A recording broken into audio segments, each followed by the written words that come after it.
Welcome back, everybody. This is Rob Live, and we are in episode 5 now. I'm really excited about our guest today, and just a little brief background.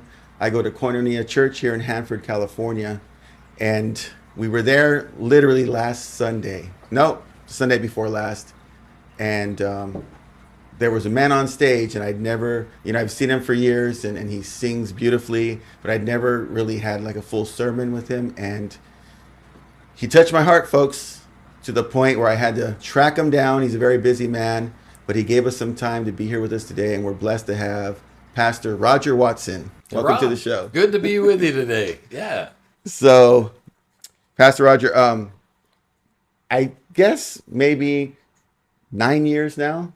I've known of you. We've briefly spoken a few times. You've prayed over me, and I know you pray over a lot of people. Right. So you may not recall that, but I remember the first time that we met. I came into the church, and you were singing, and you were praising, and you had a lot of energy, and it immediately left an impact on me. Mm-hmm. And I was like, oh, I need to know that guy, this energy guy. And I believe at the time you were probably, I think, the men's leader. Yeah, I worked with the men, worked with kids, all through. Jack of all trades. Yeah, that's right. Is that fair to say? Wherever they needed me, I would do it. And now we need you here to share the word. So I want to start from the beginning. You say you're a Hanford native. Tell us how you came into this world. Born and raised in Hanford. In fact, my parents still lived in the same house that when I was born. That's where they brought me home to. Wow. 68 years ago. 68 years ago. 68 years young, folks. Yes, and my mom passed away about 25 years ago. My dad remarried. His wife, he's since died, I don't know, about 8 or 9 years ago. His wife still lives there, so it's still the home. It's still the home. You still visit, go by and check out your old bedroom? I'd stay away from there. Are there any old remnants of your days there, like a poster on the wall or toys, anything? Some of the trophies that my dad had are still up, in display case and what have you. That's so cool Yeah. to be able. One of my dreams is eventually, when I can, to purchase my childhood home. Yeah. In London, California. Not London, England, folks. London, California. That's cool. You get to visit. So you were born there. You told me an interesting story about your birth certificate. Yes. It says you were born where?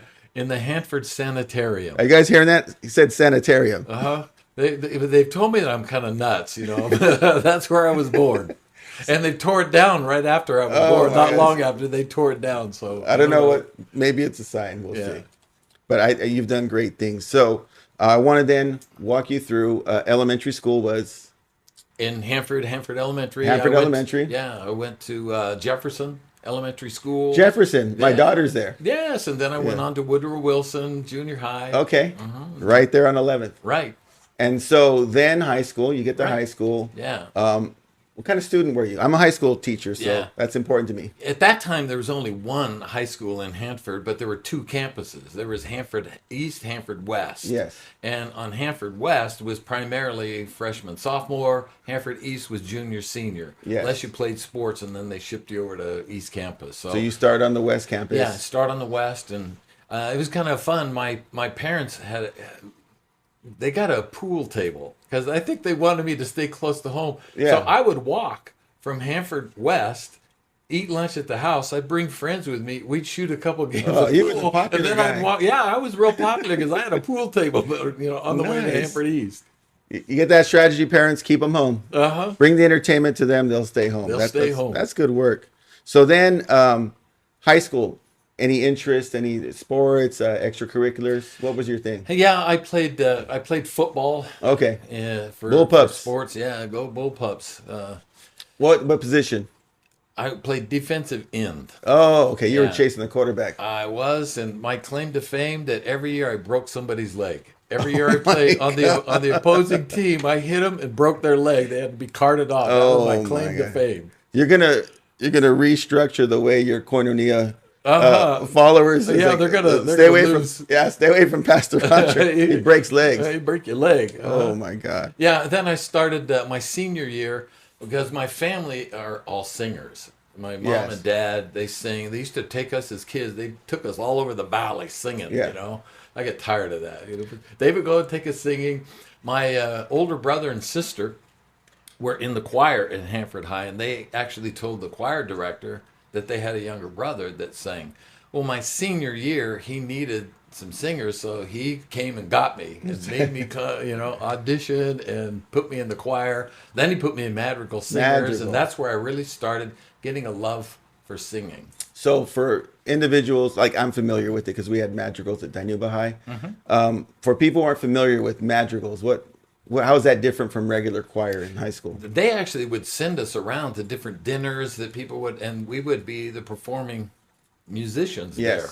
And so they would have us sing that, and then there were a lot of times I would sing solos, So these were like the featured singers, Yeah. like the best of the Yeah, best. they from would choir. take I guess the standouts, and they Yes. formed this specialized group, and that's where I started singing. But little did you know at the time what this would lead to, Oh man. right? The love Oh, of your yeah. life. That's right. So this is so far, like we spoke a little bit in the green room, aka my living room, and you shared a story with me. I want to recap that. I said we've got to share this one with the audience. So you're at COS, you're minding your business. Yes. You are a criminal justice major. Yep. You're I wanted to be a photographer for the Highway Patrol, so There I you did go. criminal justice. Uh-huh. You're in the library, you're studying, you're minding your business, and what happens? So I'm in there. I need to stay focused on my schooling.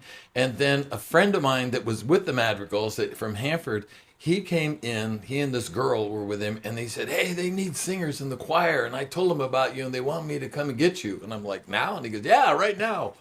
He took me in there. He made me audition in front of the whole choir. I had to sing for the whole choir, and then he told me, "Okay, go on up there. You can sit with the tenors up there. We're going to use you in the choir." So I'm sitting there, and the guy that came and got me, my friend from Hanford, I said, "Hey, who's that girl that came with you?" And he goes, "Man, don't waste your time." He said, "She's got so many boyfriends. Okay, she is so popular. You're never going to get anywhere with her. You might as well quit." And the rest is history. That's my wife. That's your wife. There you go. That's how you do it. So we want to delve into that a little bit because that's an awesome story as well. So you're in the choir now. You're the tenor. You didn't get to warm up. You just went out there and they said, hey, you're going to sing. And do you remember what they made you sing that day? Oh, I don't remember. It was something they had on the piano. They were Just some playing. scales And and put just it in like- front of me and said, "Sing it." Yeah.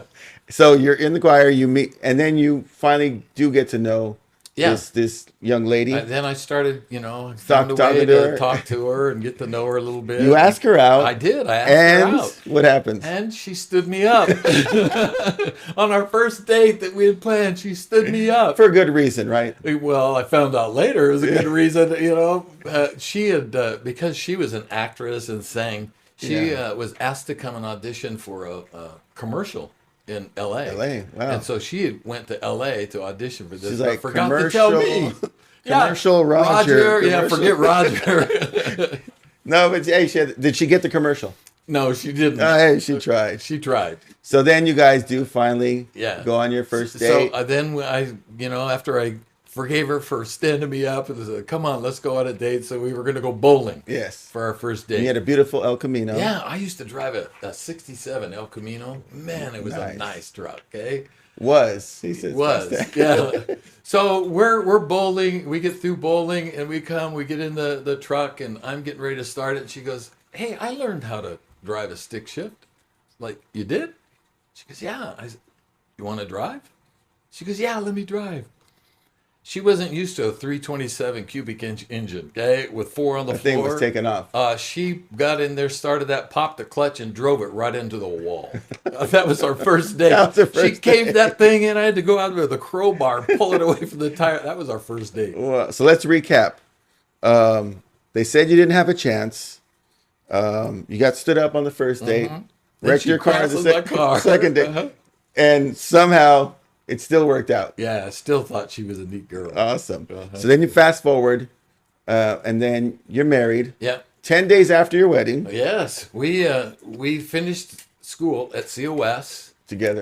Yeah, and then we got married, and 10 days after we got married, we joined the Celebrant Singers and went on tour around the world. Man. Yeah, I used to tell people, man, my wife, I'd give her a hard time. How many people take their wife on a world tour for their honeymoon? That is impressive. And her response is, yeah, with 30 other people. Oh, we It forgot wasn't that so part. romantic then. So these 30 individuals, who were they? From all over. They got them from all over. We had good friends that came from Chicago. We still, to this day, have a really good friend that lives in Chicago that toured with us. Now, from what I recall, it wasn't a local tour. You went to India. Oh, you yeah. Where else did you go? The first year, we toured all over the So United for an States. entire year, you're on the road. Yeah, for several months. Okay, Wow. We're all over the United States. Went into Canada, did some services. Went down into Mexico, did some concerts down there. Yes. And then we got the opportunity to go to Tehran, Iran. Wow. We were invited to come there, and it was just a few months before the U.S. Embassy was held. You remember that? When Yeah. the U.S. Embassy was held, and they had to airlift people to come in and take them out. So you we were just- there right before that. You just missed it. Yeah. So God's plan, right? oh yeah, we're there, and then we when we left there, we were there for a couple of weeks ministering. Then we went to India. We were in India for a couple of months traveling before came back to Amazing. the States again, and yeah. So you saw the world. Oh yeah, different parts of the world, and while we're traveling around, I get an invitation from 5 different churches here in Hanford. They asked me to come and join them on staff. Wow. Now, do they want you to be like the worship leader, or do they want you to? They wanted me to work with kids. Oh, okay. They wanted me to be their youth pastor. They Yeah. needed somebody that had lots of energy, Experience yeah, around the world. And so yeah, That's impressive. So you get back. It says here. Of course, I googled him, by the way, today. Mennonite Brethren Biblical Seminary. Yes. So that happens after the world tour. yes. After we come back, we're working. Singing, leading kids, and then we decided Doing it all. I needed to go back to school and needed to work on my master's degree. And so I went to the Mennonite Brethren Biblical Seminary. It's now Fresno Pacific in Fresno. Oh, that's yeah. Fresno Pacific. Yeah. So that was the name before. But it was the Biblical Seminary. They had Okay. undergraduate was primarily Fresno Pacific, and then the Biblical Seminary was graduate school. Okay. So I went there and working on my degree in psychology to become a marriage and family therapist. And then so you finished out there. Yep. And then you began your practice. Then I had to do practicum. I had to do 3,000 hours of supervised counseling before you could go take the tests. Wow. Yeah, it's quite a process. And then once you pass those tests, then you get licensed as a marriage and family therapist. And I think I got that license in January of 2000, I think, is when I was official. Okay. So at what point did you go, California Highway Patrol? I'm done there. Mm-hmm. Family and marriage counseling. Yeah. Like when did that transition happen for you? When I have a degree in criminal justice from COS. Yeah, we still have that. Yeah, I still Yeah. have that because that was my dream to become. Because I was actually on the yearbook staff. I was a photographer on the yearbook Okay. staff for Hanford High, the Janus there. Yes. So I love photography. So I was like, I want to be a photographer for the Highway Patrol. That's what got me into criminal justice. So that's where I started. I got my degree in criminal justice. And then I was like, I don't know if I want to ride around all day and give out tickets. Yeah, that doesn't sound all that thrilling and interesting. Glamorous. But I do like talking to people. Yes. I like the one-on-one talking to people. And that's when I made the decision, I'm going to go into psychology. You want to know something interesting? Yes. All of the units I took in criminal justice, they all transferred into psychology. That's how closely related criminal justice is with psychology. You're right. There's a lot of psychology involved. The police officers that I know and detectives, they're really good at reading people. Yeah. And they've always given me these signs like, this is how you know when somebody's lying. So we had been working in the churches, and we decided that we were going to go back and work on our bachelor's degree. We went to Chicago. That's where we went to Judson University in Chicago. Wow. How long were you there? We were there for 2 years. So you lived in Chicago for 2 years with your wife. Yes, and that's when I learned I don't like Chicago. It is cold in Chicago. It is the windy city because it's always wind is always blowing. my. And it is cold. Hey, you guys were all over. Oh yeah, globetrotting. I was like, That's I'm coming cool. home, man. I'm a California boy. I'm going back home. That's when you know. Yeah. So you then started that. And so then when did you start your your pastoral duties at what So point? yeah, when we came back, to the States, then I was asked to go back to the Baptist church where I was originally hired as a youth Is that pastor. Lakeside No, or Lakeside is where I went to school as a kid. okay? Okay, I grew up Lakeside. there. I was from 8 or 9 years old to senior in high school. Then I changed and became a Baptist because the Baptist church got a new pastor and he had two good-looking daughters. Okay, so I became a Baptist. Okay, Full disclosure, yes, folks. that's what pulled me into become a Baptist. So Yeah. we had gone, we'd gotten married, we'd done all the schoolwork. We came back. They wanted to hire us back, but they had already had another person in there, and it was causing. I didn't want it to cause tension, Yeah. with people because they wanted me to step back into that. So I told the pastor, the lead pastor, who I consider my spiritual father. Okay, he Yeah. he was significant in What was my his name? Gordon Gilbert. Gordon Gordon Gilbert. Gilbert, yeah, he was one of the pastors, the lead pastor at First Baptist, and I told him I don't want to cause problems, so I want you to know this. I don't have hard feelings, but I'm gonna find another church, and that's what took me to Koinonia. How long has Koinonia been there? Koinonia started, I think, in 1975 or Okay. 76. Wow. Yes, it started as a Bible study group, and the first pastor in his home. Koinonia. Yeah. And he's the one who Yeah. chose the name. Yes, he's the one that chose the name, and they started because their church, for some reason, they couldn't get there that day, so they just had church in their home, and then it just evolved, and then more and more Oh my people. God. Then they rented the YMCA, then they bought the YMCA on 11th So that was the Street. first Yes, church. that was the first Koinonia. Koinonia church was at the YMCA. That's when we joined them. Is when they were small, about 150 people at the time. Yeah. Is when we joined them, and I started working with the kids. And because of my musical interests, Yeah. I started forming kids groups that we traveled. And Oh, I took yes, you them did. all over. Yeah. You did tell me, and our current lead pastor, Andrew Cromwell, Yes. was one of those kids. Right? Yes. I should Oh, have my- I should have brought a video clip. I have a picture of him when he's 9 years old, and we were in Jamaica. Because I'd taken the kids, even to different parts. We went to Jamaica. We went to England, with these amazing. kids, 8 to 14 years old, these kids, okay? And I have this picture of Andrew. I had him give a testimony. He's standing there giving his testimony. And then the camera pans out, and there's like 2,000 people that he's giving his testimony. Was he for. nervous at all? Or? Well, he was nervous, but he did a great job. I was like, he's got an anointing on him to speak. Little did I know he'd become my pastor. Oh my, yeah. So yeah, shout out to Pastor Andrew. Yeah. So you're at Koinonia, you're doing your work there in all these various areas, and at the same time, you have your therapy. Right. I Therapy practice. I had gone Therapy. back to school, got my degree, did all the hours, got my licensing, and then I actually started practicing therapy in the church. Okay. But we outgrew it real fast. There weren't enough rooms to meet with, and so Yeah.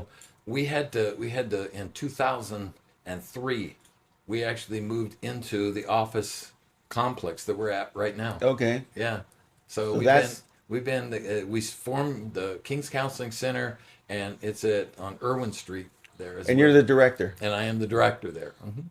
Now, one of the big things that drew me to having this interview with you was something that you said on that Sunday when we were there 2 weeks ago. And you shared a couple of stories, which I wanted to see if you could briefly share with us here. And you labeled them divine appointments. Right. From what I recall, Mm-hmm. in both scenarios, the person that you were counseling placed a gun on the table. Oh yeah. Can you share with us? I could share those with you, but I would tell you everything you go through is preparing you for what you're going to. So when you have Amen. even hurtful, negative, awful experiences, God can take those and use those. And little did I know what God was preparing me for, even during those times. We were with the Celebrant Singers. We were in Bangor, Maine. And we Bangor, did Maine. Bangor, Maine. Stephen King. That's what I think Yes. of when you say that. So The author we Stephen did King. this concert, and always at the end we would do an altar call, and so all these people came forward, and this one man came forward just very upset, distraught, And at the time, we had room that you could take him to because I could tell this was bothering him, Yes. being out there with everyone else. So asked him, and we went in the other room. He takes a gun out of his pocket, Oh, lays it on the table, and I'm like, "Whoa, what?" where's this? Yeah, I'm newly married. I don't need to abandon my wife. And he tells me, he said, "I found my wife in bed with another man, with another woman. My wife in bed with another man. Okay, Yes. and I went and got a gun, and I was on my way to shoot them. And he said, my mother-in-law ran into me when I was on my way and told me she needed a ride to this concert and asked me if I would give her a ride to the concert. So I took her to the concert. He said, I came in, I sat here and listened to your concert. And when the altar call was given, I came forward and he says, what's your God got for me? With the gun sitting there. No pressure. Oh, yeah. Cool thing. I got to pray with him, actually prayed a sinner's prayer with him, led him, to the Lord, took the gun, okay, and I gave it to the pastor. And I asked the pastor, hey, are there some men here that can come alongside this guy? This guy needs some support, Yeah. And they're like, absolutely, we're going to hook him up. So, they got him situated there in the church. When he came to you and said, "What does your God have for me?" Did you feel immediately in that moment that you had the words for him, or did it just kind of flow? Well, I was looking at that gun, but You're then a little distracted by but the I've weapon. always known that God takes things and He puts you in places, okay, significant places, for a reason. So you immediately recognized this for what it was. Now I'm like, this is a significant moment. This is the divine appointment. Divine appointment. Yeah, So then that you de-escalate that situation. yeah. So now let's fast forward a few years later. Yeah, I mean, just a few years ago. Okay. Oh, okay. Yes. This is fairly recent. Well, 3 or 4 years ago, I Yeah. have a nurse that comes in, and she has a gun, and puts it Wow. on the table. And I'm Deja like, vu? Deja vu. I'm like, oh, I've been here. Turn it a little bit.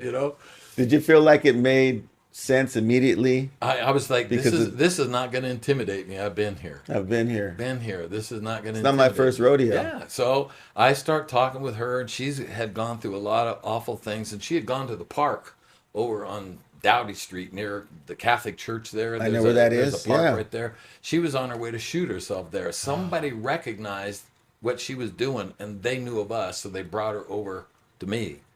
Wow. Yeah, and so I had to minister to her. Actually, because of my licensing, and I had to take the gun, call the police. She spent 72 hours in a psych ward, but I did get to talk with her about what was going on in her life. So it was just in a significant time in her life. Amazing. And what I really appreciate about those stories when you shared them and now share them again is how there's this shift in the way we see the same scenario. Uh-huh. Some one therapist might say, I've got the worst luck ever. I've got people coming to me with guns. With guns. Your shift was, this is my divine appointment. Yeah. This God is put me here to speak to this God person. put me here. And that changes everything, right? Confidence, demeanor, Yeah. words. Yeah. You have something here that I wrote down, and you can go ahead and give me the source, but you said, don't ask why, ask what. Where did that come from? Through those divine appointments and through the experiences. See, now the therapist in me is going to come out. No, we love it. There are stages of development that we go through in the life cycle. Yes. Eric Erickson called them psychosocial stages, and he talks Yes. more about younger kids. I broaden it a bit, and I think you go through childhood, then you go through adolescence, then you go through young adulthood, then that can change there. You can go to college, you can start a career, you can get married. That can change right there. But you get married, you have kids. Your kids grow up and leave home, and you have the empty Yeah, nest the stage. empty You're going to nest. get there real soon, okay? Your kids grow up, they leave home, you have the empty. Then your kids start having kids. You have grandparenthood, okay? Then you have. Are you a grandpa? Yes. Okay. Three grandkids. All right. Then you have retirement, old age, and death. When I draw that scale, I say, this is where I am. Look how close to death that is, scary. But there are stages that we progress through. What I get interested in is the significant events that occur, both positive and negative, Because again, I believe God can take the negative, can shift that, and use it as a positive if you surrender it to Him. Okay, and so that's kind of where that came out of. So it's like, I'm not going to ask, why are you doing this, God? Why are you doing this? But I'm going to ask, what do you want me to do with it? What do you want me to say to this person?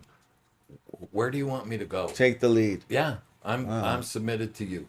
I believe those words helped so many people that Sunday. I know it helped myself. Yeah.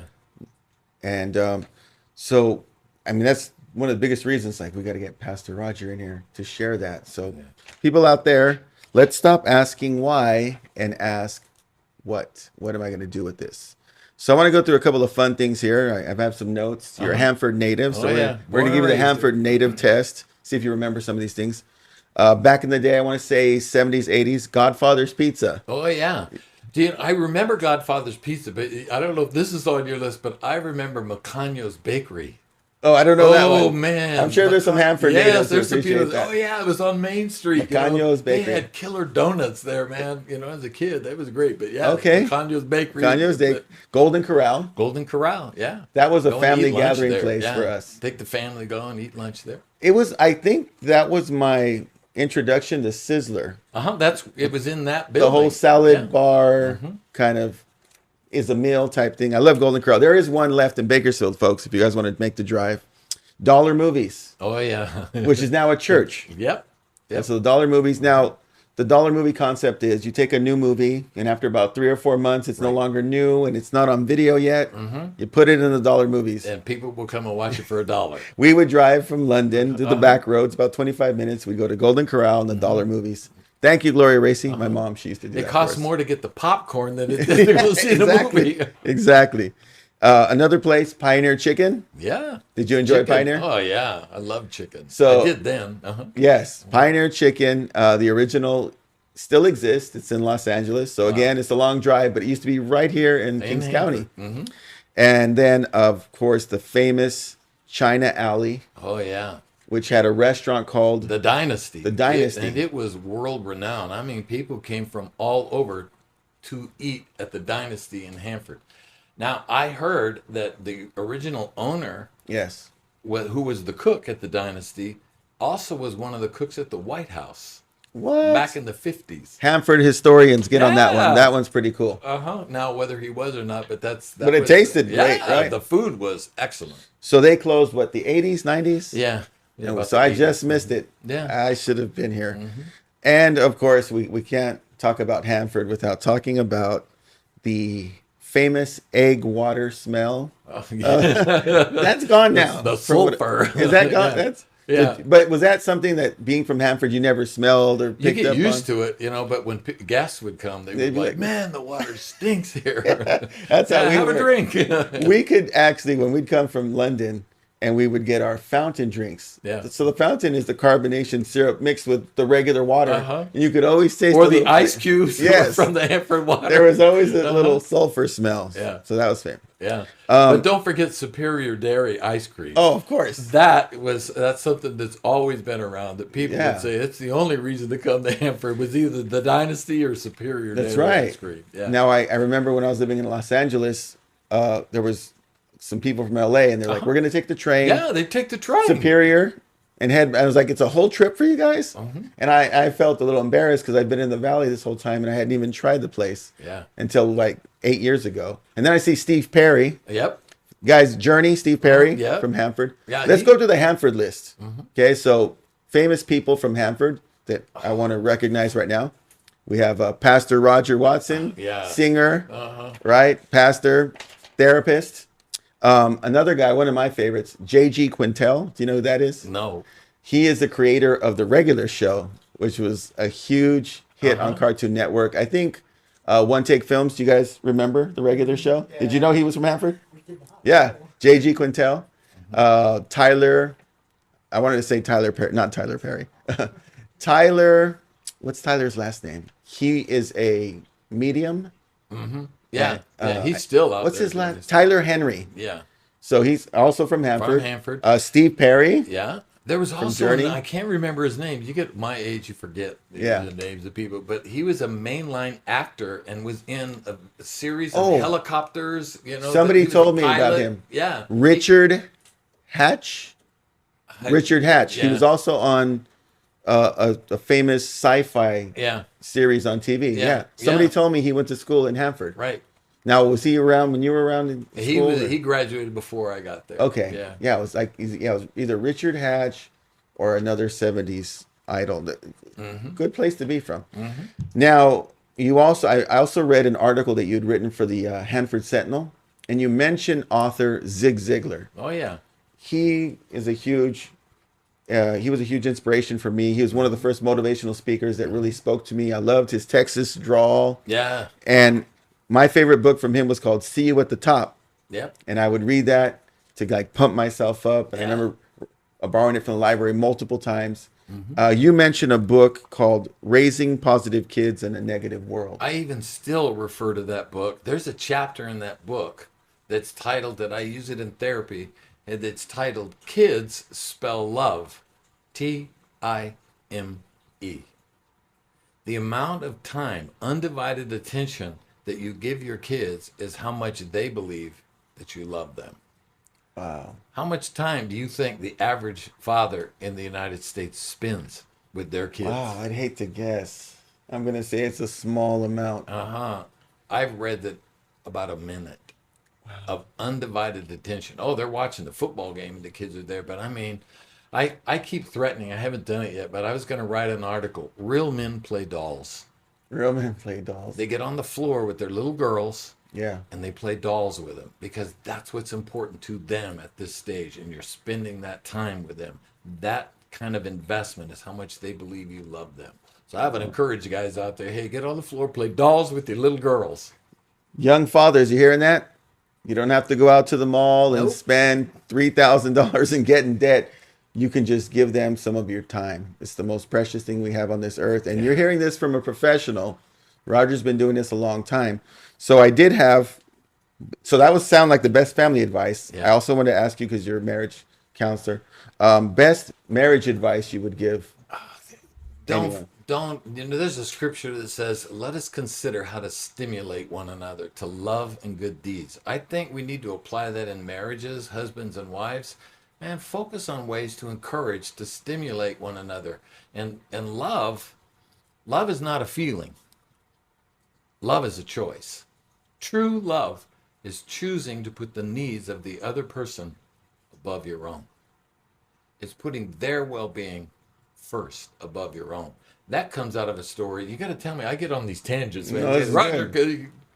when my wife and I were about to be married, we were just a couple months before we were to get married. Yes. We were at my grandparents' 50th wedding anniversary. We're at their party. Wow. Okay? And my grandmother says to me, hey, Roger, you got a second? I want to talk to you. I'm like, now? She goes, yeah, right now. Okay. She takes me in the other room.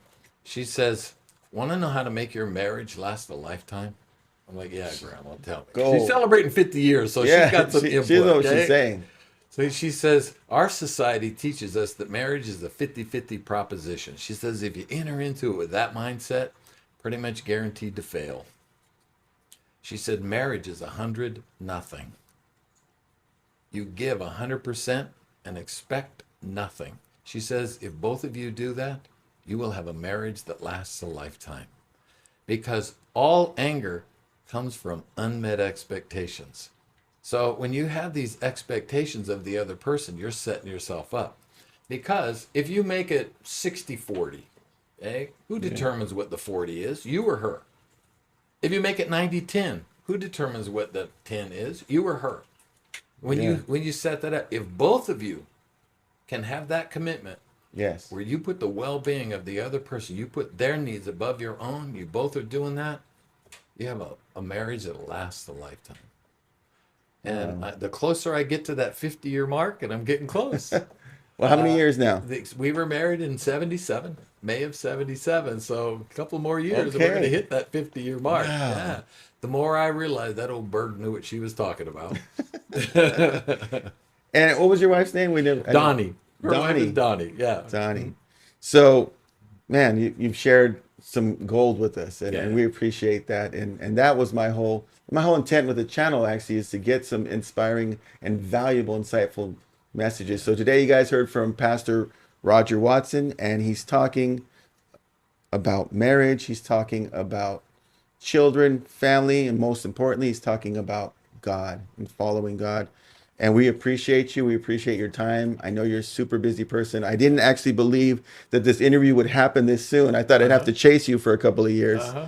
but Hey, God's plan, it's, right? it's a divine appointment. Divine appointment. Yes.